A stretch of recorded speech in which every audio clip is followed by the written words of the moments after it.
I was listening to a podcast with Tim Ferriss. I think he did it with Kevin Rose. And he said this a couple of times, but he said that there will never be another Oprah because the half-life of fame is going to come down so much, meaning that, because of TikTok, because of Instagram, because of YouTube, there's a quick rise of people, but then there's always going to be someone else that rises up. It's a quick up and down, up and down, up and down. And so like Oprah, a lot of these people back in the day, it was just a couple of channels, right? And then you have cable that came out, but like they monopolized the attention, and that's how you became someone like an Oprah.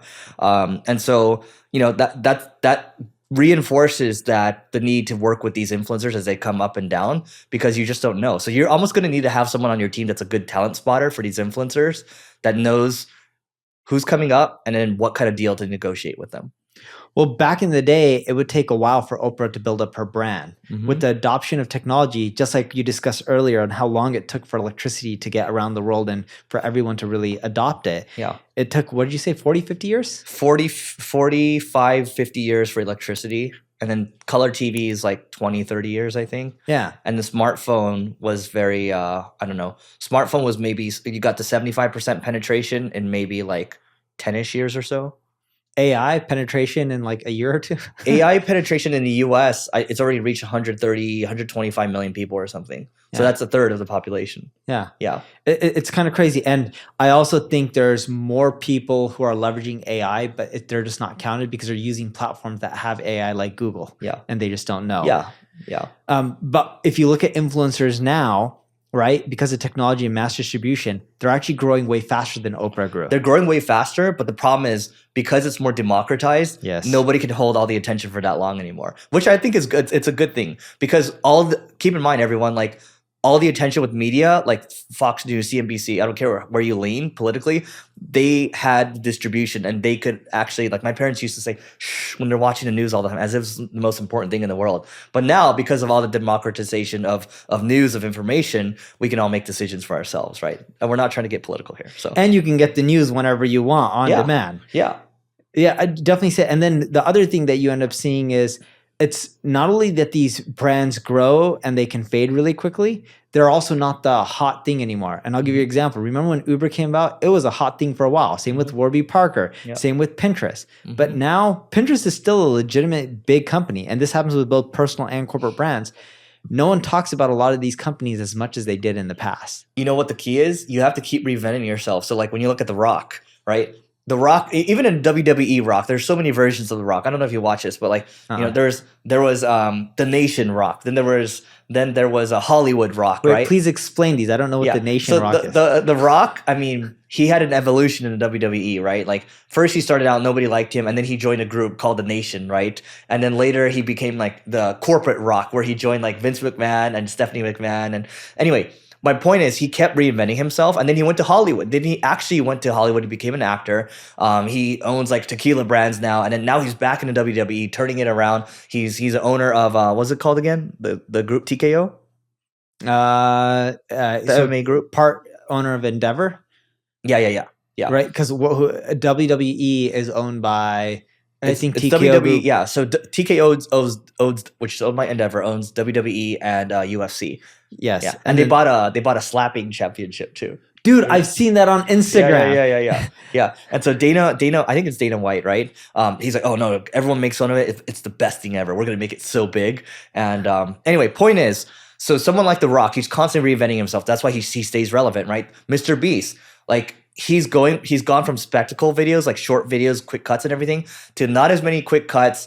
Now there's storytelling, now there's emotion, there's different formats. He's constantly reinventing himself. Even in this podcast, we've reinvented it. We're having longer conversations now. We're talking about news, and we're gonna have to continue to reinvent. Otherwise, people aren't gonna listen anymore. So that's right. But that's the only way to end up doing it. But it does get harder. Just look at Single Grain, okay? You guys try to reinvent yourself this year as an AI forward agency where you're focusing. Not really. We're doing a lot of things behind the scenes that I'm doing, but forward wise, I haven't really.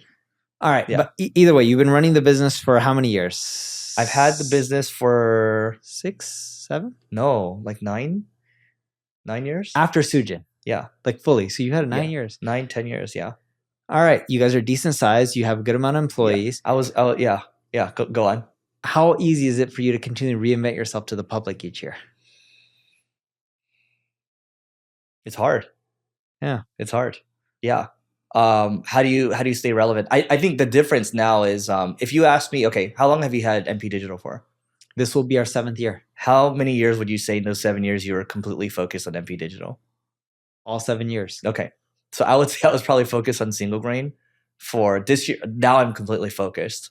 Maybe the last 2-3 years or so. So I've probably been really focused on single grain for 4 out of the 9 years.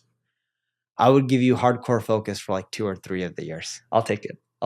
Because even the other, if you're saying 4, maybe you were, but you were also spending a lot of time on like the ammunition side, gaming stuff, old people's homes. Yeah. And I'm not saying you weren't more focused on single grain, but if you look at your last 2-3 years, you've really cut down on everything. And you're just like, no, this is getting 110% of my focus. Well, before you were getting more and more focused on single grain, but you still had distractions and you slowly cut them down. So instead of being, 30%, it started going 40, 50, 60, 70.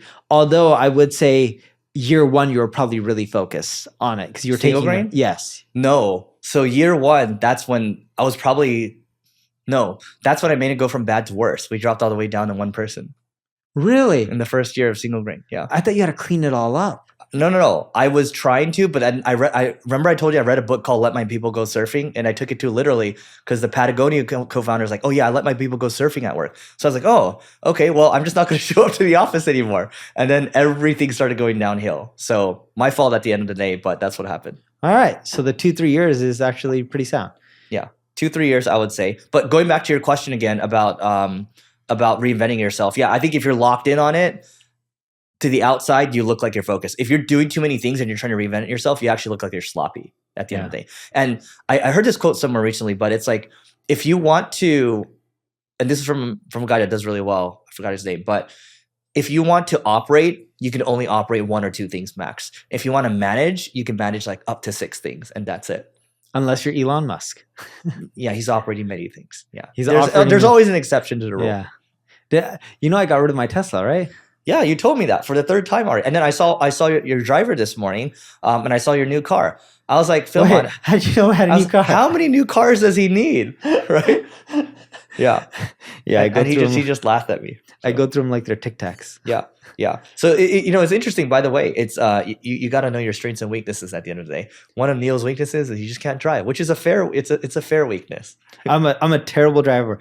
Eric is a really good driver. You know what? It's because, interestingly enough, Neil can't focus when he drives. I focus when I drive. I can't. I just think about work. Yeah, but your life is on the line. It doesn't make any and you're a logical person. It doesn't make any logical sense. No, I can't turn off work. That's the problem. Yeah. Well, by the way, if you guys haven't seen Eric's car, he has one of the most beautiful cars that I've ever seen. The color is amazing. Except you haven't seen Neil's cars, which I will not even talk about his cars right now. So Neil has a few very nice cars. We'll just put it that way. They're very nice.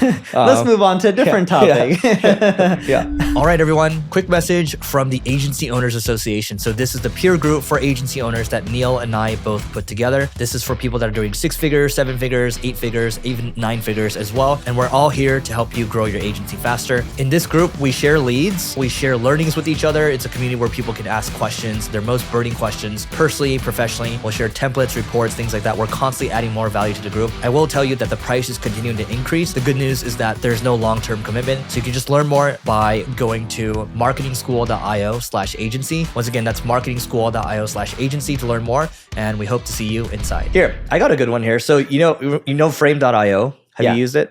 Dude, I've been using frame.io before it was even part of Adobe. Yeah, well, same here. When did you start using it? Like probably in the first week that it came out. When was this? Long time ago. We've been using it forever. I've been using it since like 2017. Yeah, we were an early customer of Frame. Yeah. Anyway, so they sold for $1.3 billion to Adobe, right? This guy, Emery Wells, he tweeted this. So I built and sold frame.io for $1.3 billion to Adobe. And along the way, I received plenty of advice that turned out to be entirely off the mark. Here's a look at some of the most glaring misdirections. So we're going to go through each one and react to each one, okay? So number 1, we're going to start with number 1. As CEO, focus on executive business tasks, right? That was the quote. So he says, this couldn't be further from the truth. The core purpose of any company is the product it offers. As CEO, your primary role is to ensure that this product is the most valuable it can be for your customers. It's not just about overseeing. It's about being integrally involved in delivering quality. Agree or disagree with that? I totally agree. I don't think CEOs should be focusing on executive tasks. We always tell our executives we expect them to be player coaches. If they're not willing to, get their hands dirty, they're not a fit for our business. As CEO though.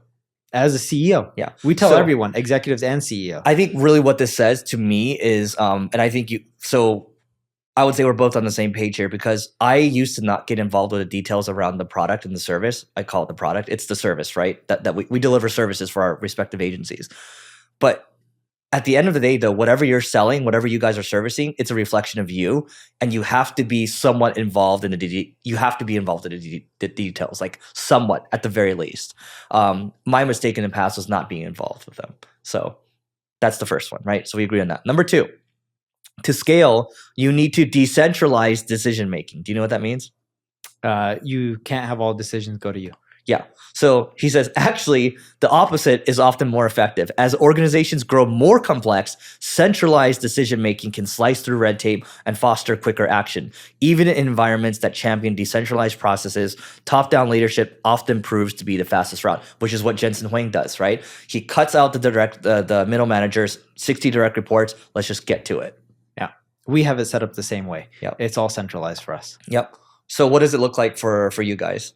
It's me and Mike make all the decisions in the company. Got it. So, and what level? Important decisions. If something is like $5,000, we're not making a decision on, or even $10,000. Okay, so this is like buying another company. This is like making an executive hire, right? Exactly. Expanding into a country. Yes. Yeah. Yep. That makes sense. And you guys how often are you guys talking? Daily, like a couple times a day, right? Yes. Yeah. Not always together, but we're pretty in sync. Got it. And by the way, everyone, these calls aren't scheduled. You guys are just calling. Yeah, we do ad hoc. Yep. All right. Number 3, CEOs shouldn't get caught up in the details.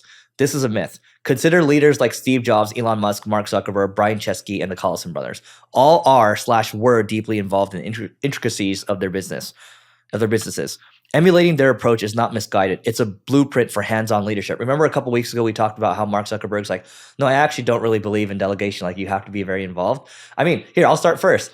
Hey, I drank the Holdco Kool-Aid, right? It's like, yeah, you want to hire an operator and CEO and get out of their way as quickly as possible. And I'll tell you what, didn't really work out. And if you want to eat glass for a couple years, be my guest, right? So I will say being involved, like absolutely be caught up in the details, because nobody's going to want to move it as quickly as you want to move it. And nobody's as incentivized as you are to move it forward. Go ahead. You already know what I'm going to answer with this one, so... Yeah, you're just saying. And by the way, Neil's a very detail-oriented person. We both took a personality test. His detail-oriented is like 99% out of 100. Mine's 6%, just so everyone knows. Yeah. Okay, we're going to finish this off. We're going to do 4 and 5, and then we're going to wrap it up here. Really quickly, all my executives and my co-founders are all very detail-oriented as well. But you didn't design it that way. No, but I tend to... Remember you were talking to me about your Gary Vee interview, and you were talking about brands versus data versus creativity. Most of my leadership is very similar to me, where they're detail oriented, they're very data driven. So they're like you in many ways. Interesting. Yes. So mine's the other way, where I try to plug my weaknesses, but I think it's good to have a mix of both. I do focus on plugging the weaknesses, but culturally, if they're not like data driven, it's a hard fit where I know I'm not going to agree with them in the future. You're going to hate talking to them. Exactly. Yeah. So, but that's actually plugging your weakness. Because you realize you can't deal with it. Correct. Yeah. So like, for example, our CEO is amazing at managing. Yeah. I'm not. Yeah. Right. So that's plugging my weakness. And he knows the product and service better than me because he's been doing it for more than 20 years at an agency. Yeah. And he gets in the weeds. If a client is churning, even if it's $300,000, which is a very tiny percentage of revenue, he gets pissed off and wants to figure out why and how to fix it so it doesn't happen again. Yeah. I think the key thing here is you have to understand yourself if you're trying to take something away from this. You really have to do the work. Like if you need to go talk to your team and figure out your zone of genius, all these things, you need to actually go put in the work and be open to feedback at the end of the day. All right, look, if you're looking to hire additional marketers for your team, there's no better place to look than, well, hiring nearshore, hiring offshore. And we found that we've hired amazing creative people. We've hired amazing people that can help with execution on the marketing side. Whatever it is that you're looking for exactly, we are helping with that. We have recruiters from our side. All you have to do is go to marketingschool.io/Forbes marketingschool.io/hire. Once again, it's marketingschool.io/hire. Fill out the information in terms of what you need, and then we'll have our recruiters reach out to you to help you with the placement. And it should be great for you at the end of the day because you're going to save a lot of money and you're going to get the help that you need. So you're going to get help from a cost standpoint and also an execution standpoint as well. So again, marketingschool.io/hire, and we'll see you inside. So number 4, 10x engineers are a myth and believing in them is harmful. Quite the contrary. In many teams, a small fraction of the workforce often generates the majority of outcomes. Recognizing and nurturing high-performing individuals isn't just realistic, it's crucial. Yeah, we don't have big engineering teams. We feel that when you add people, but star players, you kind of with Mike and Mike, right? Those are your star players. Like they're driving more than a 10x outcome than a regular person. Sure. Yeah. But they're not engineers. But we also do have amazing engineers, but we don't have tons of them. We should just say the 10x employee is a myth. Yeah. So in that case, we agree with this guy. Dude, right before we started recording this podcast, all right, I was talking to my co-founder, Mike. My CEO is also named Mike, but my co-founder is named Mike as well. So I was talking to my co-founder and I was telling him how, we were talking about the CEO and how he spends a lot of time generating new business, right? And working with clients and making sure clients are happy. And we both said we wish we could buy 10 of them, hire 10 of them, not buy, but hire. Yeah. Wait to hire my AI agents. All right. Remember you said this I remember you said this when I was like 24, 25 years old. And then you're like, man, it'd be nice if we could have like half an Eric or something. This is way back in the day when we first met each other. But I think just to reinforce this fact, so there are definitely 10x employees that are out there. I would argue that you finding your co-founder, Mike, I know for a while you're looking for that 10x partner. And I think once you found Mike, that was it right there. And then that was a big inflection point. Would you agree or disagree with that? He was able to solve a lot of the stuff I was weak at. He's really good at operations and managing sales teams. Not only does he like learning, which I do too, but he likes getting in the weeds and he pays attention to all the details, but he does it for the stuff I'm weak at. He's also pretty empathetic too. Yes. Yeah. He's good at that. Okay. Last but not least, everyone. So the quote here is, you must validate every decision with customer research. Contrary to popular belief, not all successful decisions stem from extensive customer research. Many of my pivotal choices were guided by my own instincts and preferences for the product. Trusting your vision and building a product that you would use yourself can lead to creating something that resonates deeply with your customers. Personal intuition can be a potent tool in product development. I would say that's absolutely true. Because your gut comes from all the experiences that you've developed over years, and you have your own taste. Just like you have your taste, I have mine. You have a certain working style, I have mine. I think one of my biggest mistakes was offloading that to somebody else and thinking that they would figure it out for me. Yeah. And then on my end, I would say we do a combo of both. We use our gut, but we also look at data and what other people are saying, and that also guides our decisions, but we do a combination of both. Yeah. You can't just rely on what other people are doing and the data out there, and the main reason being is you're only going to be just as good as them if you try to copy all the same stuff. Yep. Sometimes when you just look at stuff, like my team will send me a problem, like this is not usable, fix this and that. And I don't care what the stats or the data shows. You just know, why do you need to take 10 clicks when you could have gave it to them in 2 clicks? Yeah. It's just like when you don't give one of your kids a fork and then you go put it in a little socket, right? Yeah. So it's just one of those things that's intuitive. And so look, I think these were good lessons from the Frame.io founder.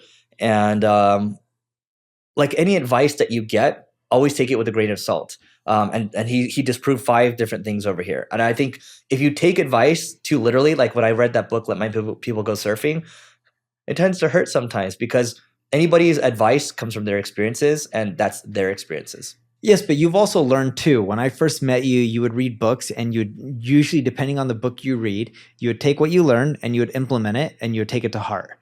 And now, as you've progress and we've all made mistakes and we've all learned from experiences, you will now read a book and you'll take concepts you like and implement and ignore the rest, or evaluate or maybe discuss them with other people. But you don't just go out there and be like, oh, everyone said this book's amazing, let me just go and implement everything in it. Yep. It changes over time, right? You gain more experience from it. But what I'll say about Neil before we get out of here is going back to Mike really quick. Over the years, Neil was looking for that 10x partner. It took some time to get there, but I think Neil was always reaching out to see who that could be. And I would say those of you that can find that partner, it gets more manageable once you've always had co-founders around you. That's what I would say. And they take a big load off your shoulders because it does get lonely. It's also hard to do it by yourself like Eric's doing. And I've never been a CEO. I think that's the crappiest job out there. It's hard, a lot of ups and downs. And don't get me wrong, as a co-founder, you still have to deal with a lot of the crap and the ups and downs. But being the CEO is the hardest job. I'm just not good at it. So I try not to do it. It's the hardest job. And plus, like the other thing is, you've seen, we've talked about this before on the podcast, but you look at a Dharmesh Shah, you look at you look at some other people, they're just focused on what they're good at. And they're like, I never want to touch. I'd rather, Dharmesh said that, he's like, I'd rather not be average at something when I could be good at something else, right? I could be world class at something else. And to wrap this up on the CEO piece, we've talked about this, but I can go a little deeper here. It's, nobody's ever going to pat you on the back, right? You're always eating crap. By the way, you're the last one to eat too, right? If things are going bad at the company, you're funding the company. You're not making any money, right? You're dealing with all the people problems. Anything people don't want to do, you're going to do it. You're making the ultimate sacrifice. And I think still though, you're going to learn a lot at the end of the day, right? You're going to come out, if you can come out of it, you're going to come out of it stronger. But a lot of people tend to give up. And that's why a lot of people just aren't cut out for it. So as a CEO or as a founder or CEO, what do you spend majority of your day on? If you had to pick one thing, like what's the biggest thing you spend majority of your time on? Problems. So just solving different problems. Yeah, whatever. Like a lot of, by the way, a lot of stuff gets dropped off. Even though we have this thing called, if they bring a problem, they have to come up with like 3-4 solutions or so, and then they need to pick the best one. Even in that situation, sometimes I still need to sit back and figure out how to coach them and say, well, no, this thinking isn't right here. Oh, I'm all over recruiting. And then I'm all over marketing as well. I have to help with sales sometimes. It's everything, right? Yeah. It's all the things that people don't want to do. But hey, makes sense. It is what it is. So yeah. I'm not complaining, by the way. It's just, it is what it is. So yeah, no, it's tough when you get it is rewarding. I will say that. So yeah, it's tough when you get pulled into tons of directions. Yeah. Luckily for me, I don't have to do that. I it's funny. I don't even spend that much time even on marketing. I spend almost all my time on just M&A. Strategy. Yeah. M&A strategy. Yep. All right. So that is it for today. Go to marketingschool.io/agency to sign up for our agency owners association. The group is continuing to grow. And by the way, we're upping the price every now and then as we continue to increase the value there. So go check it out if you want to grow your agency faster. Marketingschool.io/agency. Don't forget to rate, review, subscribe. It helps us grow. And thank you for your attention. Check us out on YouTube as well.